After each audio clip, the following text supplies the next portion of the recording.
दोस्तों आज की खबर बड़ी है और इस बड़ी खबर को मैं एक बहुत इंपॉर्टेंट वीडियो से स्टार्ट करने जा रहा हूं। ये सेंट्रल दिल्ली का इलाका है जहां आप कह सकते हैं वीवीआईपी, इस देश के वीआईपी नहीं वीवीआईपी रहते हैं, सबसे इंपॉर्टेंट हस्तियां रहती हैं।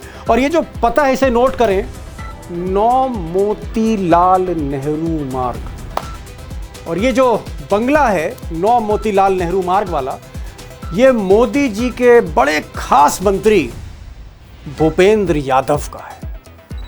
अब इस बंगले से सिर्फ 1.5 किलोमीटर की दूरी पर देश की संसद है, सबसे बड़ी पंचायत है, और 3 किलोमीटर की दूरी पर सबसे बड़ी अदालत सुप्रीम कोर्ट है। यानी संसद और सुप्रीम कोर्ट के नाक के नीचे इस बंगले में आज सुबह सुबह देश की एक बड़ी विपक्षी पार्टी, इंडिया अलायंस की एक विपक्षी पार्टी, मेजर अपोजिशन पार्टी, उसके 1 नहीं 2 नहीं 10 नहीं 15 16 17 18 19 20 सांसद तोड़े जा रहे हैं। अब विपक्ष की पार्टी को डरा धमका के तोड़ना है तो जुर्म कर, छोड़िए जुर्म की बात अलग करते हैं।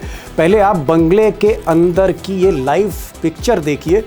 इंडिया टुडे चैनल है, उसने पिक्चर ये जारी की है और इस पिक्चर में आपको ममता की पार्टी के 10 सांसद फ्रेम में दिखेंगे। अब 20 तो नहीं दिखा सकते, लेकिन जितना इंडिया टुडे की तस्वीर दिखा रही है, 10 सांसद फ्रेम में आपको दिखेंगे। 1 2 3 4 5 6 7 8 9 10। अब इसमें कुछ के चेहरे नहीं दिख रहे हैं, लेकिन आप बता सकते हैं कि भाई कोई ना कोई आदमी बैठा है। अब दोस्तों चौंकाने वाली बात यह है कि कल तक ये सांसद, सभी के सभी सांसद, कुछ चेहरे साफ हैं, कुछ चेहरे धुंधले हैं, ये टीएमसी में थे, इंडिया गठबंधन में थे, यानी विपक्ष में थे। लेकिन फिर अचानक रात में कुछ ऐसा हुआ, मैं ये नहीं कह रहा हूँ मोदी जी के घर में कुछ हुआ या अमित शाह को कुछ ऐसा आइडिया है, मैं ये नहीं कह रहा हूँ, लेकिन आज सुबह सुबह कुछ ऐसा हुआ कि वाकई लोग चौंक गए। क्योंकि 12 बजे, आज 12 बजे इंडिया गठबंधन की अहम बैठक होनी थी, बल्कि शुरू हो रही थी। और इस बैठक में ममता बनर्जी भी आई, राहुल गांधी भी थे, अखिलेश यादव भी आए, इसमें बाकी सारे नेता भी आए, तेजस्वी भी आए। लेकिन ममता बनर्जी की ये जो सांसद हैं 10 12 15 20 जो भी हैं, 2 घंटे पहले इस बैठक से, इस मीटिंग के 2 घंटे पहले इन सांसदों को, जिसमें बताया जाता है शुरू में 14 सांसद थे, इन्हें मोदी के मंत्री के बंगले में बैठा दिया जाता है। अब एक और चौंकाने वाली बात, 14 सांसद पहुंचे। जब ममता इंडिया गठबंधन की बैठक में जा रही हैं तो ये 14 सांसद उनसे छुपकर भूपेंद्र यादव मोदी के मंत्री के यहाँ जा रहे हैं, और 14 सांसद थे। 6 और की ज़रूरत थी, क्योंकि ममता की पार्टी में 29 एमपी हैं और अगर आपको वो पार्टी तोड़नी है तो 20 सांसद चाहिए। तो 6 सांसदों की तलाश होने लगी और गोदी मीडिया लगातार दिखाने लगी कि साहब 6 का जुगाड़ हो रहा है, 6 पहुंच जाएंगे, पार्टी टूट जाएगी, आज मोदी जी की जीत होनी है। बैठक किसकी हो रही है? इंडिया गठबंधन की। जीत किसकी हो रही है? मोदी जी की हो रही है। और फिर चमत्कार देखिए, मोदी है तो मुमकिन है। कुछ ही देर बाद खबर आ गई, ब्रेकिंग न्यूज़ आ गई कि 6 सांसद का भी जुगाड़ हो गया है और ये कहा गया कि अब 20 सांसद हो गए। सुनिए साहब, ब्रेकिंग न्यूज सुन लीजिए। Breaking news, a big claim by rebel Trinamool Congress MP Sharmila Sarkar saying that 20 MP bloc is now ready to support the NDA. तो दोस्तों आज की बड़ी खबर क्या थी? इंडिया गठबंधन की बैठक। सारा फोकस वही था कि इंडिया गठबंधन की बैठक हो रही है और विपक्ष जो है मोदी के खिलाफ कई बड़े डिसीजंस लेने जा रहा है। लेकिन खबर क्या चल रही? ममता बनर्जी की चल रही। ममता बनर्जी की पार्टी टूट रही है, सांसद टूट रहे हैं, सांसद मोदी के मंत्री के घर पे बैठे हुए हैं और मोदी के मंत्री के घर पे पार्टी तोड़ी जा रही है विपक्ष की। ऐसा इस देश में पहले कभी नहीं हुआ। पार्टियां टूटी हैं, पर्दे के पीछे टूटी हैं, चोरी छुपे टूटी हैं। इस तरह से खुला खेल फर्रुखाबादी दिल्ली में कभी नहीं हुआ, सुप्रीम कोर्ट की नाक के नीचे, संसद की नाक के नीचे। लेकिन आज वो हो रहा था। लेकिन दोस्तों बात यहीं पर खत्म नहीं हुई, एक और खेल हुआ आज सुबह सुबह इंडिया गठबंधन की बैठक से पहले। और वो खेल ये था कि जगह जगह उसी वीआईपी जोन में, जहाँ परिंदा पर नहीं मारता, जहाँ कोई कार लेके, साइकिल लेके, स्कूटर लेके 10 मिनट सड़क के किनारे खड़ा नहीं हो सकता, वहाँ पर बड़ी बड़ी होल्डिंग लगाई गई, बड़ी बड़ी होल्डिंग लगाई गई, जिसमें राहुल गांधी को टारगेट किया गया। अब राहुल गांधी के बारे में कभी शरद पवार ने कुछ कह दिया कि भाई थोड़ा इनकंसिस्टेंट है, या ममता दीदी ने कुछ कह दिया राहुल गांधी के बारे में, उन सारी बातों को इन होल्डिंग पर लगाया गया और जगह जगह होल्डिंग्स लगा दी गई। टारगेट कौन था? राहुल गांधी। मकसद क्या था? इंडिया अलायंस यानी विपक्ष की यूनिटी को बिखेर देना, तोड़ देना, पूरी तरह से डिमोरलाइज कर देना।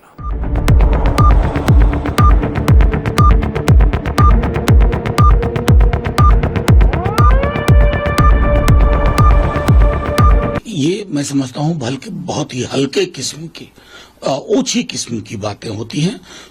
अब दोस्तों, कहा तो ये भी जा रहा है कि मोदी और शाह का इनका जो प्लान है वो अगले 3 महीनों में इंडिया अलायंस को पूरी तरह से बिखेर देना है, एक तरह से ख़त्म कर देना। अब ममता बनर्जी का आपने देखा पार्टी का क्या हश्र कर दिया है। एनसीपी, शरद पवार की पार्टी जो पहले तोड़ी गई, अब शरद पवार के 8 सांसद बने, उस पर नज़र है कि 8 सांसद भी तोड़ दिए जाएं। उद्धव ठाकरे की शिवसेना तोड़ी गई, 2 टुकड़े में किया, एकनाथ शिंदे अलग हो गए, उद्धव ठाकरे अलग हो गए। अब उद्धव ठाकरे के पास 9 सांसद हैं, उनकी जो पार्टी है शिवसेना उद्धव ठाकरे, उस पर नज़र है। और कहने वाले तो ये भी कह रहे हैं, चर्चा हो रही है, गुजरात लॉबी के बारे में कहा जा रहा है कि उनका असली टारगेट ये कि कांग्रेस में किसी तरह बगावत पैदा कर दी जाए, बगावत की चिंगारी लगा दें कि कांग्रेस के अंदर ही तोड़ फोड़ शुरू हो जाए। हालांकि ऐसा करना बड़ा मुश्किल है, क्योंकि कांग्रेसी समझ गए, राहुल गांधी भी समझ रहे हैं, खड़गे साहब भी समझ रहे हैं, बाकी के जो मुख्यमंत्री हैं वो भी समझ रहे हैं कि ये जो खेल होगा इतना आसान नहीं होगा। फिर दोस्तों, सच्चाई ये है, अंदर की बात यह है कि नरेंद्र मोदी आजकल मिस्टर गांधी से भी घबराए हुए हैं, विपक्ष से भी घबराए हुए हैं, और पहली बार जनता और युवाओं से भी घबराए हुए हैं। 12 साल में पहली बार बेचैन दिख रहे हैं। कुछ लोग तो ये भी कहते हैं कि अक्सर देर से सोते हैं, आजकल काफ़ी देर से सोते हैं। अब उसकी वजह हालात हैं जिसके ज़िम्मेदार मोदी खुद हैं। मिसाल के तौर पर बेरोज़गारी को लेकर युवा सड़कों पर आ रहा है, खासकर कांग्रेस का जो यूथ कांग्रेस के हर जगह आंदोलन हो रहे हैं इस वक्त, बीच में कॉकरोच जनता पार्टी भी आंदोलन कर रही है। तो बेरोज़गार, पेपर लीक को लेकर छात्र, ये सब सड़कों पर हैं, और उधर महंगाई कमर तोड़ रही है, रुपया भी दम तोड़ता हुआ आपको दिख रहा है। और पब्लिक जो है, आम पब्लिक जो है, महंगाई छोड़िए साहब, बिजली और पानी के लिए तरस रही है। अब दोस्तों, ऐसी स्थिति में मोदी जी को डर सता रहा है कि कहीं हालात और बिगड़े और विपक्ष यूं ही हावी होता चला गया तो फिर आगे क्या होगा। आप सोचिए, एकदम मिड वे पहुँच चुके हैं, जून में हैं, 6 महीने बचे हैं, और आप कह सकते हैं 2-2.5 साल बाद 2029 आ रहा है। फिर 29 में क्या होगा, 2029 में क्या होगा। ऐसा तो नहीं कहीं खेल ही पलट जाए। ये एक सबसे बड़ा डर है मोदी का, गुजरात लॉबी का, और इसीलिए इंडिया अलायंस को टारगेट किया जा रहा है, विपक्ष को टारगेट किया जा रहा है, और कहीं ना कहीं जो आप कह सकते हैं सेंटर स्टेज में ये जो मेन टारगेट है वो ये साहब है, राहुल गांधी। अब दोस्तों, आम आदमी पार्टी के 7 सांसद टूट गए, या फिर ममता बनर्जी के विधायक टूटे, आज सांसद टूट गए। कहीं ना कहीं गलतियां तो इन नेताओं की भी है, लेकिन अगर हम देखें तो एक साजिश दिखती है, एक पूर्व नियोजित साजिश दिखती है कि धीरे धीरे विपक्ष को तोड़ देना है। अब इसके पीछे बहुत से कारण हैं कि राहुल गांधी को ही इतना टारगेट क्यों कर रही हैं। और क्या वाकई मोदी घबराते हैं राहुल गांधी से बहुत ज़्यादा, जब वो खुलकर बोलते हैं एप्स्टीन फाइल पे, अंबानी पे, अडानी पे और मसलों पर। ये सारे सवाल जिसको लेकर मोदी घबराए हुए हैं। मैंने शीतल सिंह साहब को बुलाया, वरिष्ठ पत्रकार हैं, उनसे मैंने पूछा है, और उमाकांत लखेड़ा जी जो पिछले 35 वर्षों से पार्लियामेंट कवर कर रहे हैं, one of the senior most journalist देश में, इन दोनों से मैंने कई सवाल किए हैं। एक सेकंड ओपिनियन इनकी भी सुने आप। शीतल जी, आप इतने बरसों से देश की राजनीति देख रहे हैं दिल्ली में। एक केंद्रीय मंत्री भूपेंद्र यादव, केंद्रीय मंत्री, कैबिनेट मिनिस्टर हैं, सीनियर मिनिस्टर हैं, उन्होंने अपने घर पर जिस तरह से टीएमसी के सांसदों को बुलाया, वहीं पर मीटिंग हो रही है, वहीं पर पार्टी तोड़ने की साजिश रची जा रही, वहीं पर बंगाल के मुख्यमंत्री बैठ रहे हैं। क्या आपको लगता है कि ये एक असाधारण है? क्योंकि अगर टीएमसी से अलग होना था, ममता बनर्जी से सांसदों को अलग होना था, कहीं और भी बैठ सकते थे, सबके पास अपने बंगले हैं। मोदी के मंत्री के घर पर खेल हो रहा है कि पार्टी तोड़ना है, इसको कैसे देखते हैं आप? भाई कोई लाज शर्म अब है नहीं ना। आप अपने प्रोग्राम में इसको गलत कह लेंगे, हम कह लेंगे, बहुत सारे इंडिविजुअल्स ऐसे कह लेंगे, उनको क्या फर्क पड़ता है? फर्क तो वो ये देख रहे होंगे कि कानूनी स्थिति क्या है। जो आपने बताया कि वो संख्या पूरी कर रहे हैं कि 2/3 वाला हो जाए, उसके बाद कोई मुकदमा करे तो चलता नहीं, रहेगा। लेकिन ये मीटिंग कहीं और भी रखी जा सकती थी, टीएमसी के सांसद के घर पे ही रखी जा सकती थी। मैं कह रहा हूं उनको कोई शर्म किस बात के लिए रखी जाए भाई? इसलिए कि ये अनैतिक है, यही तो कहेंगे आप। मतलब खुला खेल, फरुक्काबादी। यस, उनको अनैतिक नैतिक का कोई फर्क नहीं भाई। वो तो कहते हमारे इस्तीफे नहीं होते, हम हमारा आदमी होता है हम उस पर केस दर्ज नहीं होने देते, दूसरे का आदमी होता है उसको गोली मरवा देते हैं। हम तो मतलब एक दूसरे दौर में हैं। हम किसी तरह की नैतिक या संवैधानिक या मूल्यों की बात अब करने का वक्त कहाँ है? क्यों इतना वो गैप करें कि एक तृणमूल के यहाँ चोरी से क्यों करें भाई? वो खुला खेल कर रहे हैं। मुख्यमंत्री वहां से सबको फोन कर करके, सब एक ही पार्टी थे ये मुख्यमंत्री, किस अभी 18-19 तक इन पर केस होने तक तो ये तृणमूल के ही थे। ये भी तो सबको वो जानते हैं, सब उनको जानते हैं, सब उनके फोन पे हैं, वो सबके फोन पे हैं। वो लोग टूटना चाहते थे, ये तोड़ना चाहते थे। क्या बढ़िया संयोग है। तो आ गए सब आके कि भाई कहाँ पड़े हो, वहां खत्म हो गई वो तो पार्टी, उनकी दुकान बंद है। यही केजरीवाल के साथ हुआ, उसके साथ राज्यसभा एमपी खरीदे हुए ऐसे जिनको पैसे देके टिकट उन्होंने दिए थे, और उनको जिनको बिना पैसे के भी दिए थे, वो सब टूट टाट के अपना चले गए मौके पे। तो ऐसे ही अब दूसरी पार्टी, यही दोनों तो प्रधानमंत्री के दावेदार थे। मजेदार बात ये दोनों इंडिया गठबंधन को लीड करके प्रधानमंत्री के दावेदार थे, ममता बनर्जी और केजरीवाल।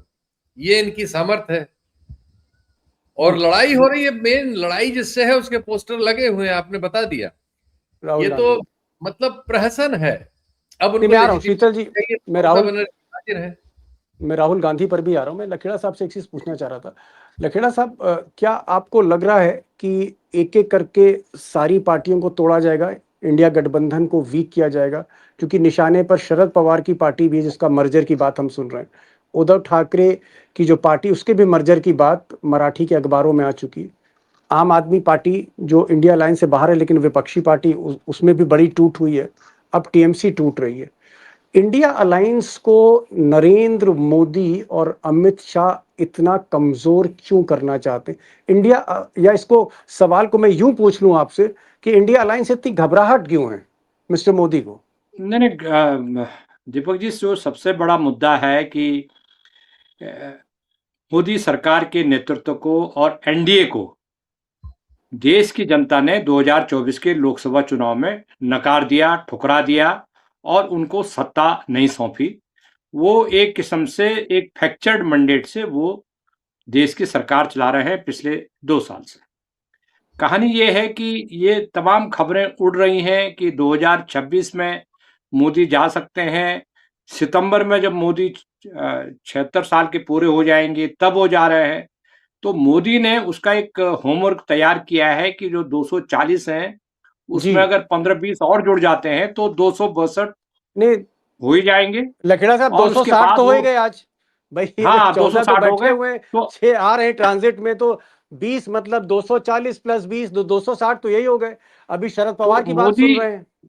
मोदी की असुरक्षा का जो सबसे बड़ा कारण है, मोदी पहले सुरक्षित होना चाहते हैं कि 272 प्लस उनके मेंबर ऑफ पार्लियामेंट हो जाए, क्योंकि देश की जनता ने तो उनको ठुकरा दिया था।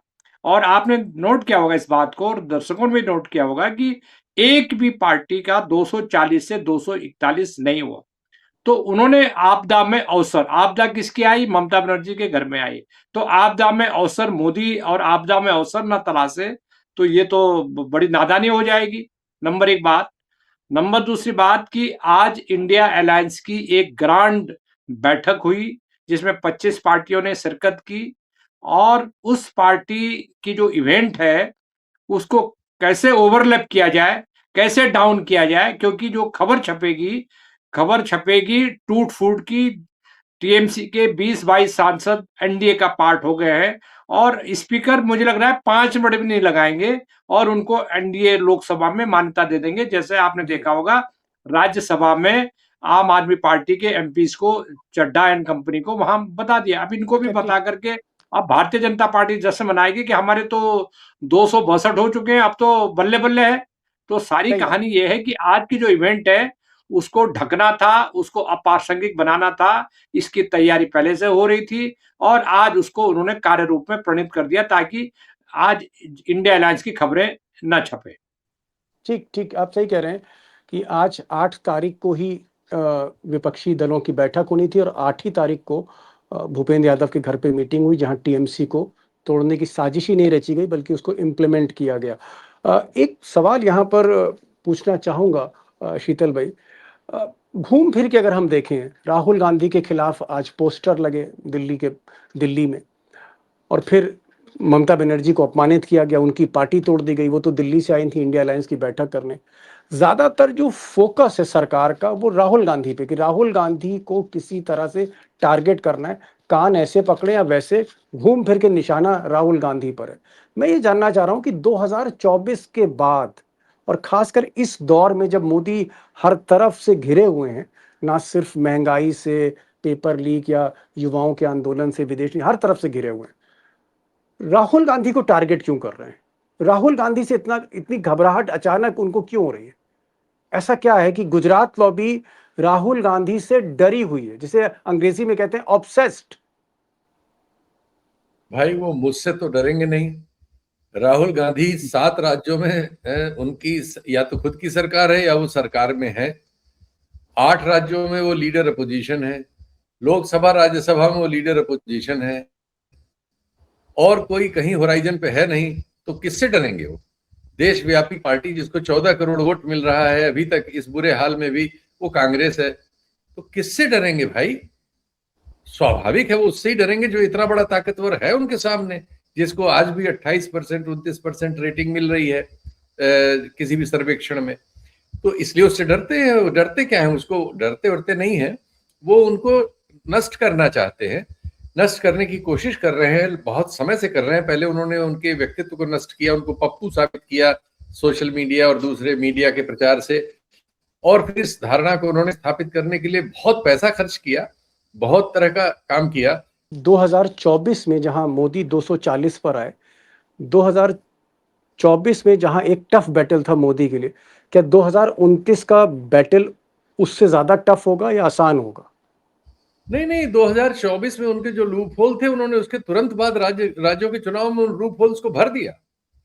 नतीजे आपके सामने हैं। उसके बाद तो कोई चुनाव कोई कहीं जीता ही नहीं है। 24 में जो हो गया, वो लोग 24 घंटे चुनाव लड़ते हैं। सारे देश के संसाधन, सारे इंस्टीट्यूशन, सारा मीडिया, सब कुछ उनके हाथ में है। इंफॉर्मेशन के सारे सोर्सेज उनके पास है।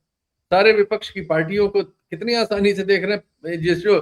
जिनको बताया जाता था कि इनकी तरह का होना चाहिए राहुल के लिए, यही सब तो नारे देते थे कि ममता बनर्जी की तरह होना चाहिए। ममता बनर्जी बहुत काबिल है। ममता बनर्जी लग रहा है कि ताश की गड्डी की तरह बिखर रही है। केजरीवाल बहुत काबिल थे। 8 MP 10 MP उसमें से 7 भाग गए। ये सारे काबिल लोग टेस्ट हो गए हैं। ये कोई मुकाबला, और फिर इनके पास किसी के पास आइडियोलॉजी नहीं है। ये देखिए, वैचारिक लड़ाई, बीजेपी के पास एक विचार भी है, उनका एक विचार है, हिंदू मुसलमान उनका विचार है, कांग्रेस पाकिस्तान उनका विचार है। लेकिन कांग्रेस, ममता, केजरीवाल, इन सब के पास जुगाड़ है। कांग्रेस में अब एक विचार पैदा करने की कोशिश राहुल गांधी कर रहे हैं। अभी उनकी पार्टी के बहुत सारे लोग उससे पूरी तरह से अंगीकार नहीं कर पाए। ये विचार से लड़ाई विचार की होगी। जब विचार सामने आएगा, अभी ये जो सब जो हुआ, जो आज हुआ है, ये सब मतलब लात खाए हुए लोगों का एक प्रहसन था जो आज हुआ इंडिया गठबंधन के नाम से। ये सब, अब इसके पहले इन्हीं ममता बनर्जी की वजह से ये 240 सीट वाली समस्या जो है, इन्हीं ने तो कृपा की थी, वरना नीतीश कुमार का बनाया हुआ इंडिया गठबंधन। नीतीश कुमार को संयोजक बनने से रोकने के लिए ममता बनर्जी और केजरीवाल, यही 2 महान विभूति तो थे। टांग अड़ा दी थी इन्होंने, होने नहीं दिया उसको, वो भाग गया एनडीए में। तो नतीजा ये हुआ। वरना आज सोचिए, नीतीश कुमार अगर इस पाले में होता, इंडिया का संयोजक होता, ठीक है, प्रधानमंत्री की बनने की लालसा सब में होती। जब केजरीवाल में है, ममता बनर्जी में है, तो नीतीश कुमार में थी, तो क्या गलत था? जिसने काम किया उसको वो मांग रहा है, तो क्या गलत था? अगर वो संयोजक होकर लड़ रहा होता तो 240 सीट पर रुकती गाड़ी, वहीं खत्म हो जाता। इन्हीं लोगों की कृपा से ये नष्ट हुआ है। और अभी इससे पहले तो केजरीवाल की पार्टी ने बयान दिया हम नहीं जा रहे हैं उसमें। यानी इसको सैबोटाज करने के लिए काम कौन कर रहा है? यही लोग कर रहे हैं। तो मैंने तो आज लिखा भी है, हमारे सत्य हिंदी में छपा है, राहुल गांधी जब तक इस गठजोड़ से पिंड नहीं छुड़ाएंगे इस देश में विकल्प नहीं बनेगा। राहुल गांधी को अपनी आइडियोलॉजी पे अगर यकीन है, जिस पे वो कंसिस्टेंट है, उन्हें एक आइडियोलॉजिकल फ्रेमवर्क पर इस देश में एक जन आंदोलन खड़ा करने की कोशिश करनी होगी। अगर वो ऐसा नहीं करेंगे, जो उनके साथ आ सके उनके साथ वो बैठे, एक कॉमन मिनिमम प्रोग्राम बनाए, देश के सामने रखें कि ये हमारा प्रोग्राम है, ये हम करना चाहते हैं, ये इसमें बाधाएं हैं, ये लोकतंत्र के लिए संकट है, हम लड़ने के लिए आए हैं, आप हमारे साथ आना हो तो आइए। सीधी बात नहीं होगी, कोई विचारधारा नहीं होगी, तो आप इनसे इसलिए नहीं लड़ सकते कि आपके एमपी भाग गए तो आप आज मीटिंग में आ गई। इसके पहले आप टांग तोड़ने की सारे प्रयत्न करती थी जी। और आपने वहां विपक्ष के साथ क्या कर रखा था। तो ये सब नहीं चलेगा। ये इस तरह की जो भी पार्टियां हैं, लालू यादव का घर पहुंच ही गया जहां उन्हें पहुंचना था, यूपी का और हो जाने दीजिए 2027 में सबको हिंदी अंग्रेजी समझ में आ जाएगी। जब राहुल गांधी अकेले बैठ के इतना बड़ा प्रोग्राम दिखा रहा था कि कैसे चुनाव आयोग और बेईमानी की जा रही है, कैसे लूटा जा रहा है, तो सब ये हंसी उड़ा रहे थे। ये लोग कह रहे थे क्या ये सब करता है, ये सब कौन इसके साथ। तो वो आ रहा हूं। उसे अब तय करना पड़ेगा। इन लोगों की भीड़ होने से वो कहीं नहीं पहुंचेगा। मेरी तो राय इसमें यही है। उमा कांजी भाई, शीतल जी कह रहे हैं कि बेहतर हो राहुल गांधी अकेले चले, अकेला चलो रे।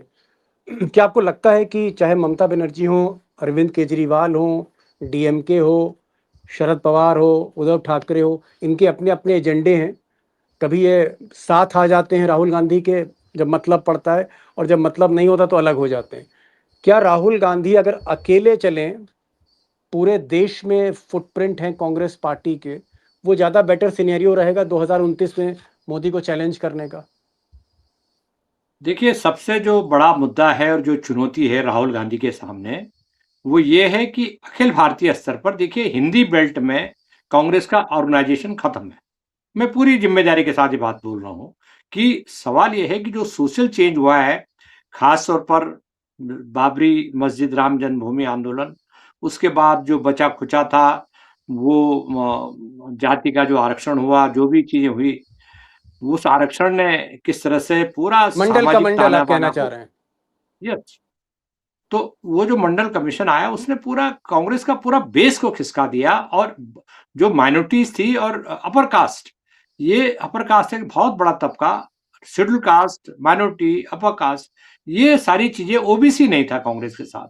तो एक तो ये मुद्दा है कि सोशल बेस कांग्रेस को रातों रात कहां से वो पैदा करेगी। एक दूसरी बात यह है कि आपकी जो लड़ाई है आज, सबसे बड़ी लड़ाई है, वो है कि भारत का जो सुप्रीम कोर्ट है वो न्याय नहीं कर रहा है। और आपने देखा होगा कि किस तरह से इंडिया अलायंस की जो 5 जो प्रमुख मुद्दे उन्होंने जनता के सामने रखे हैं, उस पर सुप्रीम कोर्ट को, चीफ जस्टिस ऑफ इंडिया को एक चिट्ठी आने वाले दिनों में लिखी जानी है। और मैं आपको बता दूं कि 2 महीने बाद जो हैदराबाद में जो मीटिंग होने वाली है, वो मीटिंग में मुझे लग रहा है कि जैसे कॉकरोच पार्टी जैसे इस्तीफे का मांग कर रही है शिक्षा मंत्री की, धर्मेंद्र प्रधान की, ऐसे ही देश के कॉकरोच इकट्ठा होके चीफ जस्टिस ऑफ इंडिया के पीछे न पड़ जाएं। क्योंकि सारा जो बीमारी की जो जड़ है, जो असली जो जड़ है, वो चीफ जस्टिस ऑफ इंडिया, देश की सर्वोच्च जुडिशरी है, जो इस समय, जैसा कि शीतल जी ने कहा, कि बैडमिंटन लंदन में खेल रहे हैं देश के टैक्स पेयर के पैसे से। आज कांग्रेस इंडिया अलायंस ने जो कुछ किया है, मुझे लग रहा है कि देश को एक बहुत बड़ा मैसेज दिया है। क्योंकि इस देश में जो इलेक्शन डेमोक्रेसी है, जो चुनावी लोकतंत्र है, उसको खत्म करने का जो सबसे बड़ा काम जी। भारत का सुप्रीम कोर्ट कर रहा है। और जिन लोगों के नाम एसआईआर में काटे गए हैं, उनको सुप्रीम कोर्ट कह रहा है कि अरे इस बात क्या है, ये किसमें क्या बात है, अगली बार ठीक आप है। वोट डाल देना। तो आप तो ये जो आप मुद्दा, लकीला साहब, जी मैं समझ गया, आप ये जी कह रहे हैं कि कांग्रेस नॉर्थ में कमजोर है, इसलिए उसको अखिलेश यादव की या कहीं पर ममता बनर्जी की बंगाल में जरूरत हो सकती है, यानी अभी इंडिया अलायंस रहे उनके साथ 2029 में, आप ये कहना चाह रहे हैं that will be a better fight? नहीं नहीं, निश्चित। देखिए, अभी देखिए, रातों रात आपका, देखिए कांग्रेस, अगर आप कहें कांग्रेस बंगाल में अपने बल पे चुनाव लड़के, देखिए देख तो लिया ना अपने बल पे चुनाव क्या है वहां पर। आपको इमीडिएट जो सोल्यूशन है, इमीडिएट सोल्यूशन ये है कि आपको भारतीय जनता पार्टी की जो विभाजनकारी जो नीतियां हैं, जो सांप्रदायिक नीति है, और भारत की जो न्यायपालिका है, सुप्रीम कोर्ट है, चीफ जस्टिस ऑफ इंडिया है, वो पूरी तरह उसके जितने भी गलत काम सरकार कर रही है, भारत का चुनाव आयोग जितने भी उल्टे सीधे काले कारनामे कर रहा है, उस पर मोहर लगा रहा। तो मुझे लग रहा है ये तो बहुत सोची समझी उन्होंने रणनीति अपनाई है, और आने वाले दिनों में देश में देखिए, आप कोई भारतीय जनता पार्टी के खिलाफ आपको एक मोर्चाबंदी अखिल भारतीय स्तर पर लेना होगा। कांग्रेस की जमीनी हालत खुद कांग्रेसी भी मानते हैं कि हमारी हालत कमजोर है, हम इस हालत में नहीं है। एक फेडरल कैरेक्टर इस देश का है, उस फेडरल कैरेक्टर के हिसाब से जिसको भारतीय जनता पार्टी खत्म कर रही है, उस फेडरल कैरेक्टर को, तो कांग्रेस को आगे आकर के उस फेडरल कैरेक्टर को मजबूत बनाना चाहिए। और जुडिशरी के खिलाफ जो हमले किए हैं, मुझे लग रहा है कि आंदोलन अब सुप्रीम कोर्ट का घेरा होगा, क्योंकि बीमारी की जड़ वही है सारी। जी ठीक है, बीमारी की जड़ सुप्रीम कोर्ट है। आज दो पैनलिस्ट, दोनों ही बहुत ही वरिष्ठ पत्रकार हैं दोनों, लेकिन थोड़ी सी राय भिन्न भिन्न अलग है। हालांकि दोनों का मानना है, शीतल सिंह और उमाकांत लखेड़ा, कि राहुल गांधी को डेस्परेटली टारगेट किया जा रहा है, क्योंकि निर्विवाद तौर पे सबसे बड़ी पार्टी के वो नेता हैं, सबसे इस वक्त बड़े नेता हैं। लेकिन दूसरी तरफ शीतल सिंह कह रहे हैं कि बेहतर हो कि राहुल गांधी ये जो बारात लेके चल रहे हैं, इनको छोड़ें, इन बारातियों को, अकेले आगे बढ़ें, एकलव्य की तरह आगे बढ़ें, खुद चुनौती दें तो ज़्यादा बेहतर होगा। लेकिन उमाकांत जी का कहना है कि नॉर्थ में बेस कम है, उत्तर भारत में जहां बहुत ज़्यादा सीटें हैं, इसलिए वहां साथ लेने की ज़रूरत पड़ेगी, बारात की ज़रूरत पड़ेगी, ऑर्केस्ट्रा चाहिए। सिर्फ एक बीन बजने से जो है मोदी जैसे शख्स को जो है मात देना इतना आसान नहीं होगा। तो लखेड़ा साहब कह रहे हैं कि इंडिया अलायंस रहनी चाहिए, शीतल जी कह रहे हैं कि बेहतर है कि इंडिया अलायंस से आगे कांग्रेस बढ़े। लेट्स सी, बहस फिर हम किसी दिन दोनों को बुलाएंगे और विस्तार से इस पर बात करेंगे। आज मैं किसी निष्कर्ष पर नहीं जा पाया, बहुत बहुत शुक्रिया, समय की कमी है वरना और बात होती। शीतल भाई बहुत बहुत शुक्रिया आप आए, और उमा जी आपका भी बहुत बहुत thank you, thank you, thank you so much.